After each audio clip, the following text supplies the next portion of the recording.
I have the energy, the capacity to be more creative in my business, to run my business instead of my business running me, to market my business more effectively, to have the quality of life that I want without being overworked and burnt out. Like, that is what I'm looking for. So instead of me asking the question, like, what is the cheapest option for me to outsource? I ask, welcome back to the Shine and Thrive Photography Podcast. I'm your host, Sarah Monica, and today I'm going to riff on my thoughts about AI because it's here to stay, and it's here as a useful tool for some of us, many of us. We'll see, but I do think that there is no one size fits all option. So I don't think AI is there yet where it's like, oh, yeah, it'll perfectly work for all photographers now with helping with editing and culling and all those things, because we are all so different. We have different workflows, different expectations, different ways of approaching our edits, approaching how we cull. And just like other options out there when it comes to clothes or cars or food, right? Like, there's not just one thing that works for everybody. And that's something that I love how I teach in Outsourcing Made Easy, is that I teach you how to figure out your custom solution on getting support in your business and delegating and outsourcing. So it's a way that works for you, and not just because someone told you, oh, do it this way. No, like, you get to do what works best for you. And I hope that this podcast episode will also give you some clarity on whether AI will be a useful tool for you or not. And also just share like what is working for me, what's not working for me. And so let's start with culling. So as many of you know, I have my virtual assistant cull for me, which I've trained them on how to do. And as all the OMI students know, it's much easier than you may be thinking to train someone how to cull. It just takes a specific approach that is just a lot easier than you think. And so I feel really good with that. Like, she's killing it. She's doing such an amazing job making all of those decisions, like literally thousands and thousands and thousands of decisions per wedding for me, that I don't have to make, that I don't have to get to decision fatigue. Because we all know as humans, we do have a battery life on decisions every single day. Like, right? Like, when we wake up in the morning, whether you're a morning person or not, we have more capacity to make decisions, to like look at things and be like, yes or no, yes or no. And then as the day goes on, it's more like, oh, I just can't think anymore. I don't want to like make any more decisions. I just want to chill, right?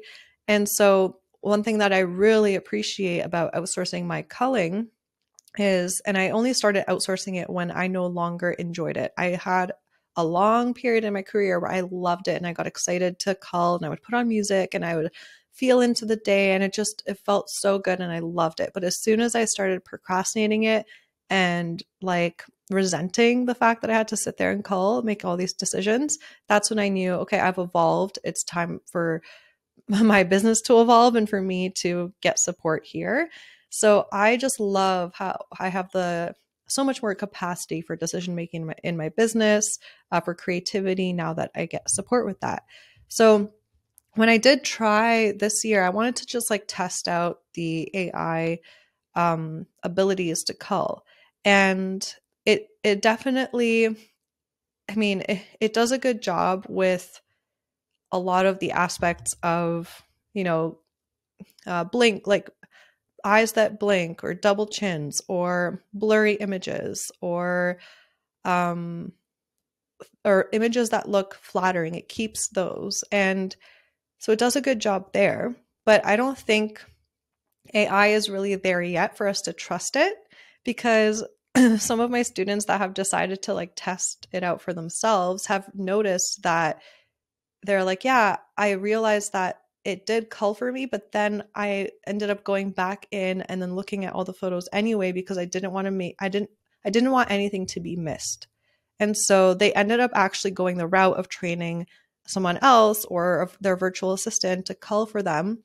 And they have found that to be more effective, because it's easier in that sense to then go back and remember, oh, they got everything, but they missed these 5 images. Like it's a different process. But yeah, so they have found that, like most of my students have found that a human right now at this point is the best option, because it's just less decision making and more trust, because we can communicate in more detail of exactly why we want to keep certain images to a human rather than an AI that just looks for things like maybe double chins or closed eyes, right? Because like what if we're getting creative with like certain blurry images nowadays and we want to, and then the AI maybe takes out the blurry images, and I'm sure you can also set up your settings like keep the blurry images, right? But you can explain to a human, keep these types of blurry images that have this type of expression, because that is more artsy and there's still emotion with it compared to these blurry images that didn't turn out, right? And I don't know if the AI can yet be there and get that. And so I found the culling feature with AI just still too complex. It required me to continue to make a lot of decisions, and it took me much longer to quality check it. So that's my personal experience. I know that, you know, there's other photographers that could like that are raving about it and could be like, it works for me, it works for me, and that's amazing. Like the whole point of this is to for you to save your time, your valuable, your precious time, because this is your like one life. And if you found a solution for you, I am so freaking happy to hear that. I'm just here to share my experience and what I've heard from others as well. And so maybe it could work for shorter sessions, right? Maybe simpler, shorter sessions in studio, mini sessions, but it's still that kind of feeling of like, yeah, but what if there are some missing?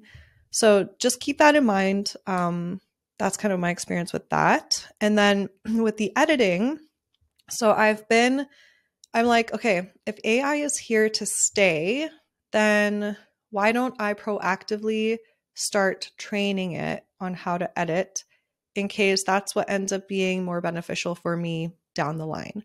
So what I decided to do this year was test it out, and I'm using Imagen right now to test it out. And I initially, when I put a wedding through, and because for those of you that know, like if you're in my intuitive storytelling course and you saw how I edit, I use a lot of like brushwork and graduated filter work to really strategically pull the eye to where I want it to go in the photo. And that's how, like, I don't really care if I shoot in bad lighting scenarios as much, because I'm able to use that like editing technique that I use. And so it just keeps me more calm on a wedding day, even when there's like a bad lighting scenario. But pretty much when I pulled it through the AI, I think for any photographer, the first like couple times you get your edits back, you're like, oh, this is not good. Like, of course, there's a learning curve and we shouldn't expect it to be perfect right away. So, and especially with a wedding, when there's so many different lighting scenarios, so many colors, skin tones, backgrounds, it's so much compared to just like, let's say one session in one lighting scenario, one background, let's say. Um, so initially I was like, okay, I'll pull it through and I'll run it through, and I got it back and I'm like, well, there's no way I'm going to sit here and do all this work, even if it saves me maybe 20% of my time, 30% of my time. I'm like, no, my time is more valuable than that. I'm going to continue to get my editor to help me with this. So what I've been doing is I'm like, let me see what happens if I actually train my AI in tandem with using an editor. So yes, right now that means I'm paying for my editor to help me. And then I'm also paying for the AI edits. But I know I'm thinking the long game. I'm always thinking the long game, not just short-term thinking. I know in the long run, if AI gets to the point of being able to do a really good job with brushwork and graduate filter work and cropping specifically how I want it, then it'll be more cost effective for me in the future. And I can switch to that if I choose. So that's what I've been doing. So every single wedding now this year, I've been running through Imagen and then sending the catalog to my editor. My editor edits it. then I get the catalog back, then I quality check it. And that usually takes me anywhere from like 30 minutes to an hour. So I spend 30 minutes to an hour quality checking, fixing any random edits that I want to fix. And then I run it through Imagen again so that it trains it. So I'm not like, so this is what's really cool. And I actually, the other week, I finally hit a point where I saw a little quick jump in the learning of the AI, and it got my like exposure and my temperature on point really like pretty well throughout the day, not all the parts of the day, but a lot more. And I was like, ooh, interesting, awesome. So then but then now it's like it saves my editor time, which is beneficial for them too. And yeah, but it still doesn't nail the like brushwork that I need, the cropping, the all of that to like make it how I want it. So what I've noticed from like reading other people's like comments and opinions on how the AI editing does for them, I've noticed that a theme. So if you're a photographer that uses a lot of dodging and burning, brushwork, graduate filter work for your edits, then the AI isn't quite there yet. It'll take more time to train.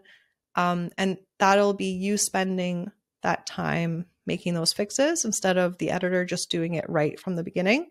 But for those of you that don't use that and pretty much just adjust temperature, exposure, contrast, like the basic stuff, then it seems like it could actually be a good fit for you. And that's pretty exciting. But one thing that I do want to say is I'm always thinking in the way of like, I want to spend as little time as possible doing the tasks that decrease my energy, that bore me, that I want to procrastinate. So let's say, you're using AI to help you with your editing, but you find that you used to edit a wedding in, let's say, 15 hours, and now you're spending 7 hours or 8 hours editing, right? So it's like amazing. It saved you maybe 45%, 50% of your time. And that is huge. That is a big thing to celebrate. And I'm like so happy for you.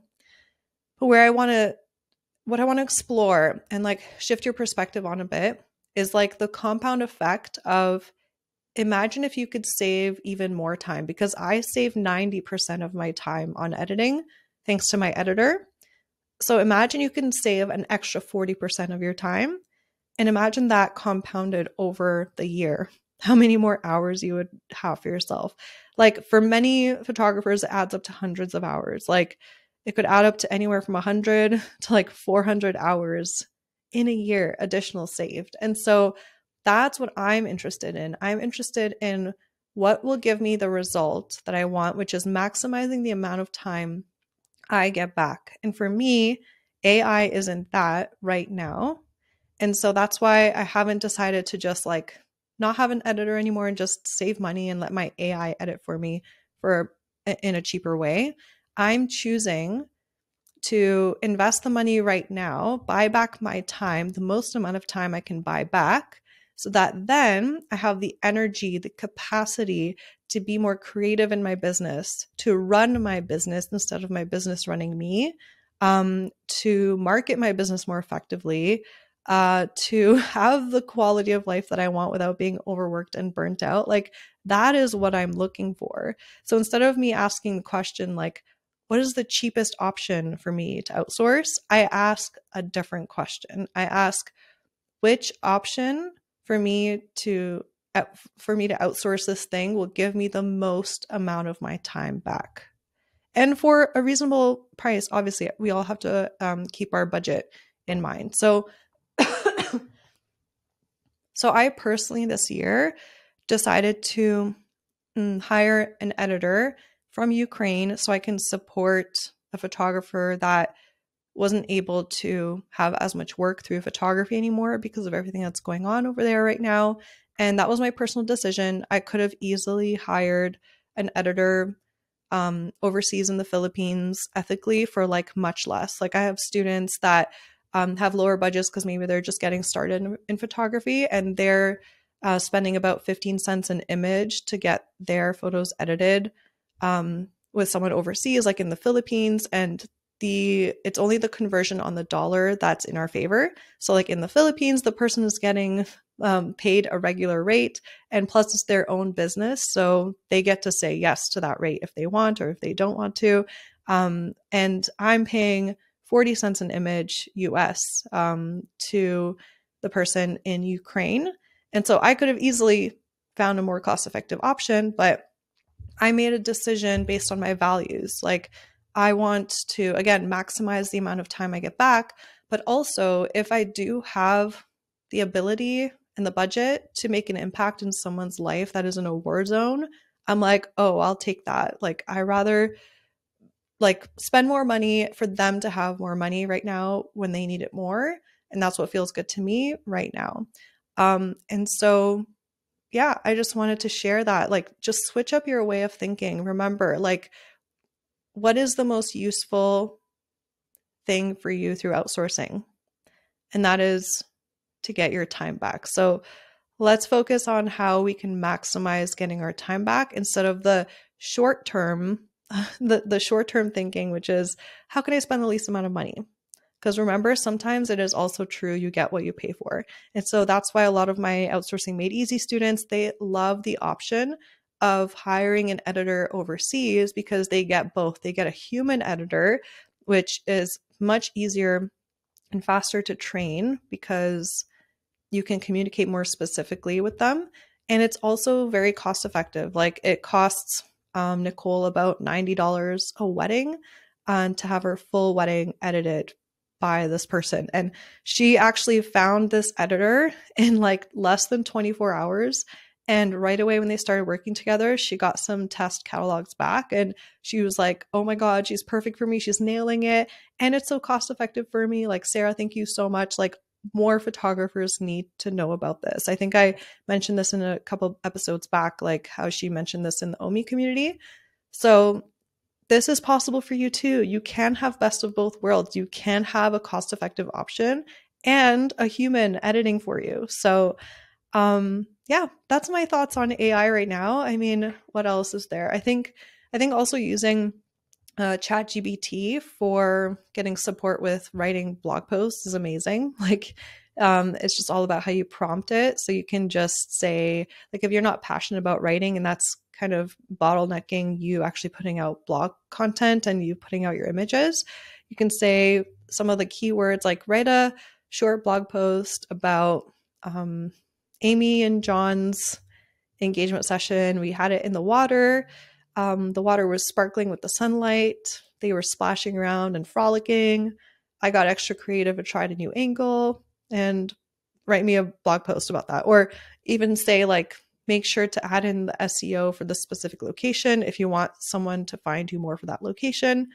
So I'm finding that very useful too. So I think that's pretty much it. So yeah, my what in general, like, I just think AI is on its way. It's not there yet. I wouldn't, put all my eggs in one basket yet, because my intention for you is to save your time as quickly and effectively as possible starting now, instead of you having to settle and be like, okay, I'll train my AI over a time. I'll get there. I'll just keep editing for now. I'll keep editing the 7 to 8 hours a wedding day for now. I rather you have that time back and do things that you feel more pulled to do and more excited to do, because life is way too short. We don't know how much time we have left. Like, it's too short. I rather you have that time for everything else that you want to do that speaks to you. So something else that I want to mention is that AI is a useful tool, but it doesn't replace all the aspects of all the different ways you can outsource and get support and delegate in your life and business. So for example, if like you want help with creating your slideshows or sorting your online galleries, or instead of you sitting there at Photoshop in Photoshop by yourself using generative fill to get rid of like distractions like exit signs at weddings and stuff like that, you can get a virtual assistant to do that for you. So AI can't help with everything. And so that's why I still believe that it's such a useful skill to learn, to have, for you to know how to outsource effectively, how to communicate, how to train, how to delegate, so that then the world of possibilities opens up in front of you on customizing all the areas of your life that drain your energy, that bore you, and all the tasks that drain you and bore you in your business, that you can then, cut in a custom way, outsource those. And sometimes that will be using an AI tool, but sometimes, and more often than not, we still need human help. So, as much as I love the way AI is going and what it's doing for us with helping us, save even more of our precious time, which is amazing, I do still strongly believe in having the support of a virtual assistant, because they really can do so many different tasks that just like save you time. Like, if you don't want, as an example, I trained my past VA. I didn't want to learn SEO for my website. So I had her take an SEO course, learn it, and then make the changes on my website so that I didn't have to. And other students, OMI students, have done the same thing.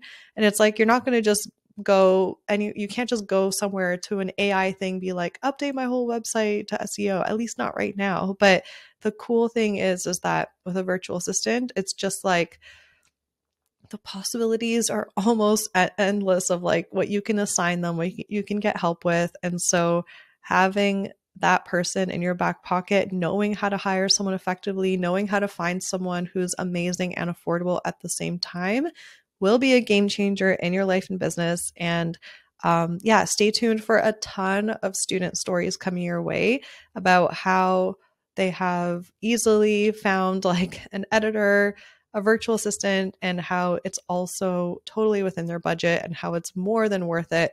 They're already starting to make more money at the same time, because they're able to just shoot more and also just chill and gain more energy back and gain more creativity. So keep that in mind. An AI can't replace a virtual assistant. So you're going to want to learn how to find one for yourself too. I hope you found this episode useful.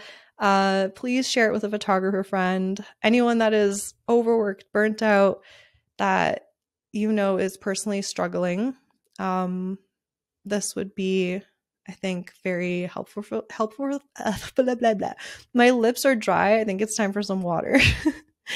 I think it'll be really helpful for them, because at least it'll give them like a baseline of like, okay, should I try AI or not? Or should I go for training a human editor or not? I think it'll just like expand their horizons and get them one step closer to actually having more time freedom. And with all of this said, I also want to mention that the Outsourcing Made Easy doors are going to be reopening literally around the corner for just 4 short days. That's only going to be it's only going to be a 4-day sign-up window, and the doors won't open again for another entire year. So you want to make sure you get your outsourcing systems and workflows in place so that next season, and even starting now, you could just like get your time back, work less, make more money at the same time, feel more fulfilled. Get your energy levels up and back and all of that. And so I'm actually going to be teaching a masterclass really soon. It's called The 4 Secrets to More Time and Financial Freedom While Avoiding Burnout as a Photographer. And in this masterclass, you're going to see like my actual numbers of how much money I've spent on outsourcing, how much time I've saved, and you will hear, I can't speak, you'll hear all about the 4 secrets that I mentioned to more time and financial freedom. And also, to be fully transparent, at the very end of the masterclass, I will give you all the details about Outsourcing Made Easy, how you can join. You can ask me questions directly on the course or in general about outsourcing, if it's the right fit for you, all these things. You'll also be connected with another whole set of community of other photographers that are also on the same boat and journey as you are. And whether you sign up for OMI or not, at the end of the masterclass, you're going to learn so much. Like if you go to the masterclass sign up page, which is sarahmonica.com/masterclass, you will see the testimonials from students just watching the masterclass and like learning so much. So literally, I just want you to make the best decision for you. That's all I care about. And I think that if you show up to the masterclass, that will be the tool that could help you make that decision for you and just get more clarity on like what's possible for you in your life and business. So click the link in the show notes, sign up for the masterclass. I cannot wait to connect with you in there, answer your questions. And there's going to be a special show up live bonus too for those that show up live. And keep in mind, if you can't show up live, because there's like some dates and times outlined, then there's going to be a limited time replay sent to you. So you don't have to like miss out on the masterclass just because you have something in your calendar and you can't make it. I'm going to make sure that you'll be sent the replay, and then you can learn anyway from there and get all the details about outsourcing made easy. So yeah, click the link in the show notes and I will connect with you in the masterclass. Bye for now. Yay! Thank you so much for hanging out with me and tuning into this episode. If you got value out of it, please feel free to message me on Instagram at Sarah Monica Photo. That's Sarah no H, Monica with a K, photo, to let me know. I get so freaking energized hearing from others that what I've said has had a positive impact on their lives. Also, make sure to hit subscribe to the Shine and Thrive podcast to never miss an episode. I'm so grateful for you, and I'm sending you all the productive vibes your way so you have the best week ever.